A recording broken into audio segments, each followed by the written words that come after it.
falando agora sobre como identificar o caráter das pessoas com Verusca Gendov, que é psicóloga. Tudo bem, Verusca? Bom, já. A gente receber aqui sempre, É sempre um prazer estar aqui, né? Muito bom. Falando sobre um assunto tão interessante. É lógico que eu vou dar uma focada aqui em falsidade, já já a gente vai falar mais sobre isso, mas de um modo geral, eu brinquei, é lógico que vai ser um bate-papo descontraído, mas quando a gente fala sobre relacionamento com pessoas com falta de caráter, seja no âmbito profissional, entre as amizades, familiar, a família do marido, ou às vezes até o próprio namorado, a pessoa com quem você se relaciona, a gente pode ter muitos problemas, não? Com certeza, Jaqueline. É impressionante a quantidade de pessoas enganadas, de gente sofrendo, porque convive com pessoas com um caráter, no mínimo, duvidoso, né? Só que, dependendo da carência de cada pessoa, essa pessoa vai ter uma dificuldade gigante de identificar no seu dia a dia. E daí, muitas coisas começam a acontecer. Quando uma pessoa vem perceber que convive com uma pessoa falsa, dissimulada, cínica, ou qualquer outro tipo de palavra que justifique a questão do mau-caratismo, a pessoa já foi muito enganada, já foi muito traída, já foi muito machucada. Né? Então, se a pessoa que está em casa pode pelo menos ficar alerta, perceber alguns sinais, já vai ajudar. Doutora, eu brinquei com uma palavra que tem sido muito usada nas redes sociais ultimamente, que é a palavra falciane. Mas é interessante o número de mulheres com quem eu já conversei que dividem o seguinte comigo. Aquela amiga estava precisando de ajuda, eu dei suporte para ela e ela deu em cima do meu marido, do meu namorado, chamou para sair e daí N situações podem acontecer. Isso é comum? A senhora percebe isso em consultório, doutora? Infelizmente, Jaqueline, muita gente se aproxima como vítima, sofredor, como alguém que precisa de apoio, de ajuda. E muitas amigas, né, ajudam, se comovem e não percebem que muitas vezes aquilo tudo é uma manipulação, porque o foco está no marido da pessoa. Né? Entre outras coisas, porque geralmente o dissimulado, ele quer alguma coisa que você tem. Ou é a sua condição financeira, ou é a influência que você tem ali, o poder que você tem ali, alguma coisa que você tem ali interessa, brilha de alguma maneira e essa pessoa fica inconformada com esse brilho. Então ela começa a encontrar maneiras de infiltrar o perfil dela naquela rotina, infiltrar a convivência naquela rotina e dali muitas coisas começam a acontecer. Às vezes até como sanguessuga, né, doutora? A maioria, né? Se a gente parte do princípio de que essa convivência está buscando alguma coisa, vai sugar de você alguma coisa. E o pior, quando essa pessoa sai da convivência, porque a saída dela é horrível, geralmente vem com uma briga que ela provocou para poder sair como vítima, geralmente vem depois de uma situação que ela está devendo dinheiro, ou está devendo favores ou alguma coisa, assim, ela briga, ela não tem mais a responsabilidade de pagar e devolver. Forte isso, né? Então, infelizmente, deixa a outra pessoa que é vítima um bagaço, magoada, triste e às vezes se sentindo ainda culpada. Porque a manipulação é tão forte que o dissimulado ele consegue envolver todo mundo a ponto de todo mundo achar ainda que a pessoa é vítima. Porque aquela pessoa é tão legal. Gente, aí o psicólogo, quando identificar isso, faz como? Me conta daqui a pouco. Porque antes, eu tenho uma pergunta para fazer para você, que eu acho que é a principal aqui do nosso bate-papo, que é se você sabe identificar essa pessoa.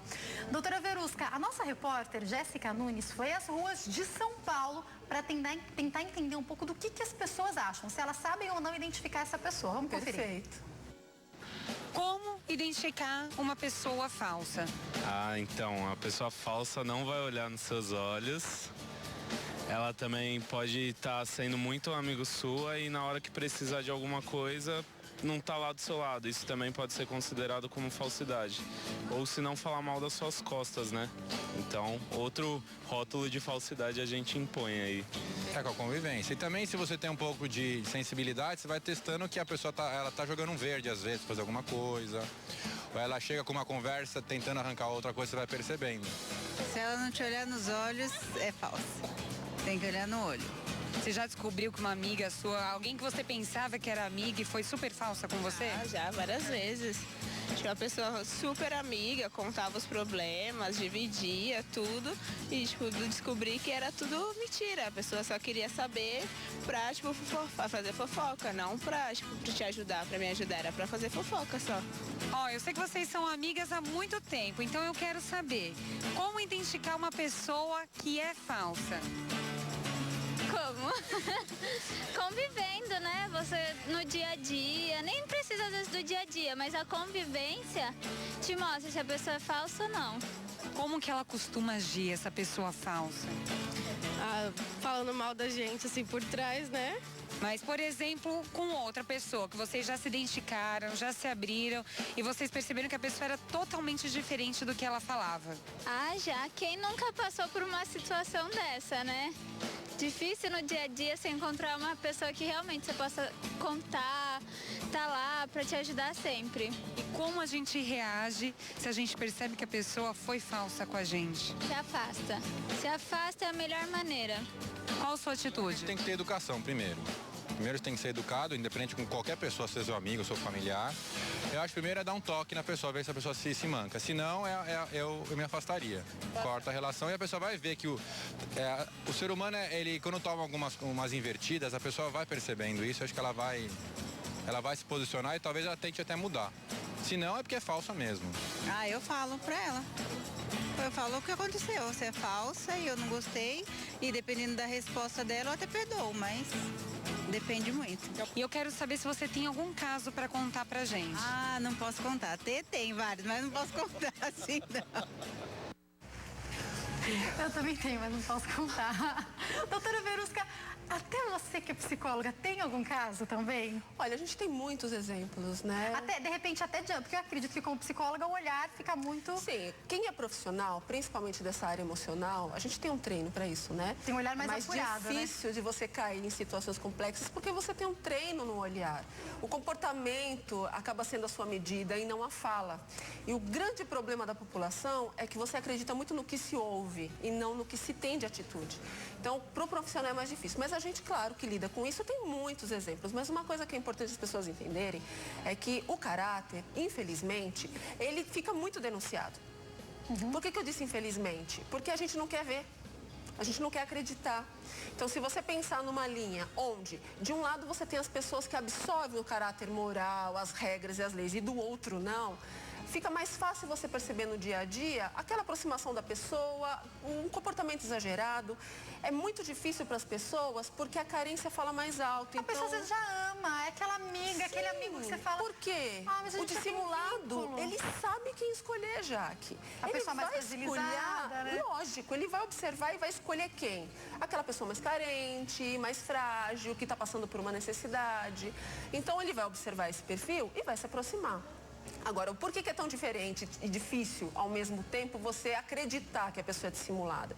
Porque ela faz favor pra você, porque ela te chama de linda, porque você é maravilhosa. Que tem uma troca nessa relação, né? E que te faz todo o bem possível. Não é possível que uma pessoa que me faz tão bem pode ser tão falso assim.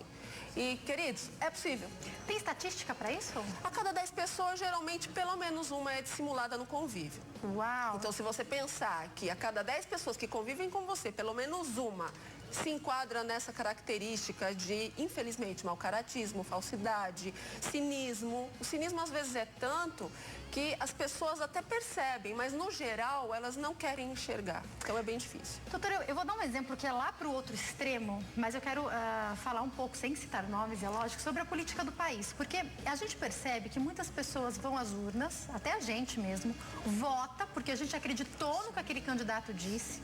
E agora, com tantas investigações acontecendo, eu conversei com tanta gente que me falou, não pode ser, eu não quero acreditar. E você fala, mas saiu isso, as provas estão começando a sair. Isso aí eu estou falando de não só com relação a presidente, eu estou falando isso de um modo geral das últimas investigações.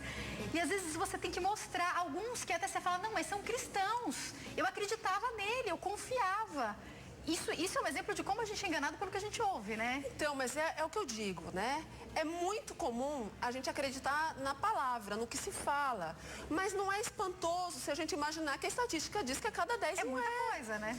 Aí as pessoas dizem, mas por que na política tem tantos? Não é que na política tem tantos, é que está mais visado. Você tem mídia, você tem outros recursos. Estão todos por aqui, né? Todos os recursos possíveis estão em cima daqueles que estão no momento na mídia. Agora, se você tira e vai para os bastidores, você vai encontrar a mesma proporção de pessoas no dia a dia na sociedade. Só que não está na televisão, né? Não está sendo envolvido em alguma coisa. Olhar olhos nos olhos, convivência, dar um toque, se afastar e perdoar. Foram algumas frases que eu anotei do que o pessoal falou nas ruas. Sim. E eu acho que eu até segui aqui uma ordem. Uma das pessoas disse que para você identificar um falso, você perceber se essa pessoa olha nos teus olhos. um dissimulado, bem dissimulado, pode mentir olhando nos teus olhos? Pode. E o dissimulado acredita tanto na mentira dele que dá a impressão que é verdade.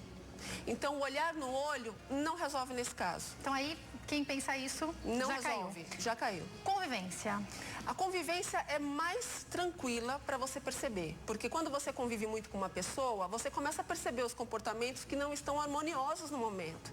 A pessoa diz, por exemplo, tá na frente de uma pessoa tratando bem, elogiando. Quando a pessoa vira as costas, a pessoa vira para você, nossa, como ela é ridícula, nossa, como é isso, ou como é aquilo, e fala mal, e coloca adjetivos.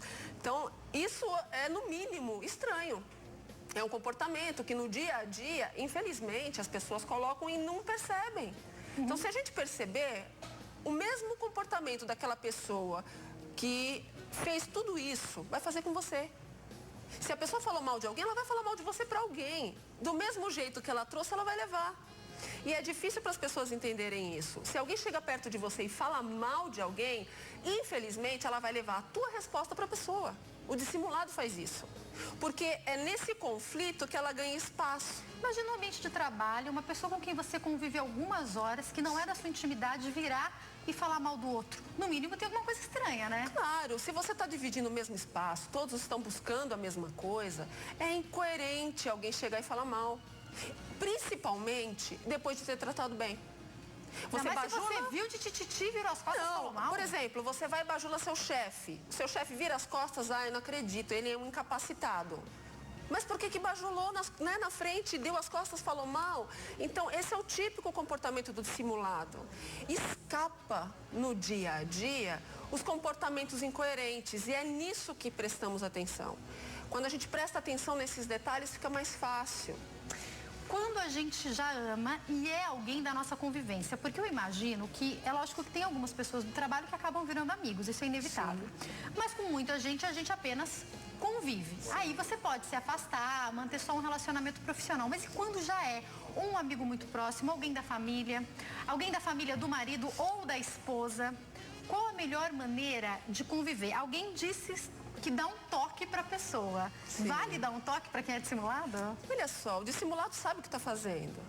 Ele calculou aquilo. Ele não precisa de um toque, né? Não precisa de um toque. E uma coisa interessante, olha, não existe amigo dissimulado. O dissimulado nunca vai ser seu amigo. Simples assim, não vai ser seu amigo. Então, se é dissimulado, saiba que não é seu amigo. Não adianta, vamos dar uma chance. Não vai ser seu amigo. Errar na mesma coisa não tem sentido. Se essa pessoa já puxou seu tapete, você já viu que foi enganado, já viu que foi traído, não tem sentido. Então, você precisa entender que aquela pessoa não tem características, não tem caráter o suficiente para conviver com você. Eu confesso, Jaqueline, que me preocupa bastante pessoas que percebem a falta de caráter de outras, mas continuam convivendo com outras. Isso é muito estranho. Principalmente quando você pensa na amizade, porque a amizade é uma pessoa que você busca para fazer parte do seu dia a dia. Porque quando você tem família, né? Você está falando de família, de parentes, você convive porque são pessoas que, de alguma maneira, muitas vezes, você precisa conviver. Então, você vai aprender a lidar com isso. Agora, quando você se aproxima de amigos e você busca essa pessoa, não tem sentido. Ninguém aqui vai ficar inimigo de ninguém porque não é a ideia, não é o propósito. Mas você precisa entender que aquele perfil não combina com você o suficiente para ser uma pessoa da sua confiança. Agora, doutora, você está falando uma coisa que eu já vi se repetir muitas vezes. De repente ali, vamos imaginar um ciclo de amigos, alguém se aproximou novo e tal, e você ali conversa com uma pessoa que é mais próxima. Nossa, fulano tá agindo estranho, já percebi. Concluímos algo, aí acontece um evento, você fala, agora concluímos algo sobre fulano. Concluímos, ok, a gente continua até convivendo se necessário, mas já não é mais meu amigo, não vai mais pra minha casa, a gente Aí você vê daqui a pouco que aquela pessoa que já concluiu isso junto com você, se aproxima de novo. Pode ser uma carência? O que pode ser, doutora? Olha, as aproximações, elas acontecem por algum motivo. Então, tem pessoas que se aproximam porque o interesse ainda não foi concluído e tem pessoas que se aproximam porque ainda não entenderam o que está acontecendo. Até que a situação se repita muitas vezes e ela entenda e precise se proteger disso. Porque essa pessoa se machuca muitas vezes, né? A pessoa realmente fica muito magoada, Jaque, porque ela não entende, porque o coração dela é bom, a mente é boa, essa pessoa tem caráter e de repente ela não entende como alguém não tem nada disso. É difícil. É muito difícil para você tentar entender se você é diferente disso. Por isso que eu digo, água e óleo não se misturam, é muito difícil você conviver. Mas dá para conviver numa boa com todo mundo, lidar com todo mundo, mas não é todo mundo que é seu amigo. A quantidade de amigos de uma pessoa tem que caber nas palmas das suas mãos.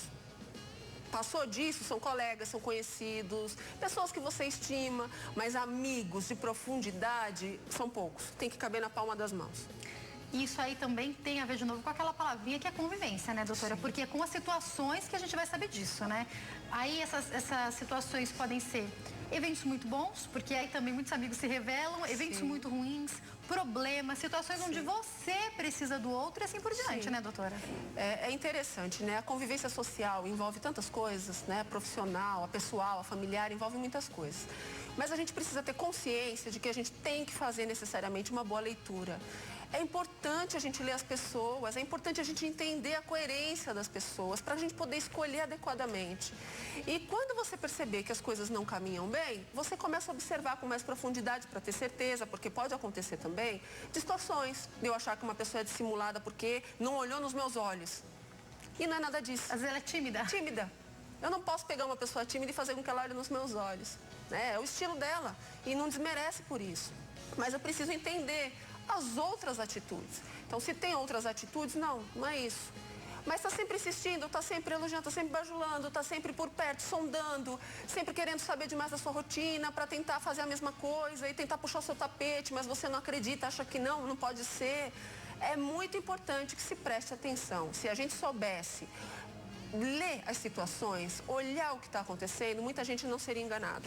Várias perguntas chegando, uma delas é do Maxwell, que pergunta se tem diferença entre a pessoa que comete um erro e a pessoa que continua cometendo erro pensando na falha de caráter. Eu tenho pouquíssimo tempo, doutora. Claro, sempre tem uma pessoa que por alguma situação, sei lá, pisando na bola, foi sem querer. Gente, errar é humano, ponto. Persistir no erro é problema. Persistir no erro tem algo errado. Bom, tem várias perguntas chegando. Eu vou fazer para a doutora Verus, que a gente tenta responder aqui para vocês. Que eu já tenho que encerrar isso, diretor? Tá bom. Menos de um minutinho, recado final. Identifiquei que é uma pessoa com falha de caráter, baseado nesse nosso bate-papo, fui pescando. O que fazer imediatamente? Tenho certeza de que tem falha, preciso me afastar ou, no mínimo, me proteger. Não sou culpada das atitudes que essa pessoa tem, não posso me sentir culpada pelo afastamento, mas eu tenho que cuidar de mim e do meu coração, senão quem vai sair prejudicado sou eu. Conviva sem vínculo, se for necessário conviver. Vínculos superficiais para aquelas pessoas que não vão agregar na sua vida. 0 operadora 11 98249 0073, 0 operadora 11 98249 0073, o contato da doutora Verusca, facebook.com/veruscagendov. Lá também nas redes sociais você sempre vai acompanhar, sabendo quais eventos ela está fazendo, onde ela está, e também está aberta para palestras, né, doutora? Sim, quem convidar, eu sempre dou muitas palestras para empresas, escolas, igrejas, quem chamar eu tô ali pronta para ajudar. E tem canal também, né? Sim, o meu canal no YouTube. Gente, inclusive o vídeo dessa semana, você sabe identificar as pessoas que não têm caráter? Então vamos continuar esse bate-papo lá no YouTube da doutora Verusca com vídeo, certo? Claro, é só assistir. Então, tá como vídeo DR? Isso, DR Verusca, que é de doutora Verusca, você coloca lá o DR Verusca no YouTube ou Verusca Psicóloga, você encontra o meu canal. Se inscreve, tem vídeos, ó. Muito obrigada, viu, doutora? Eu que agradeço.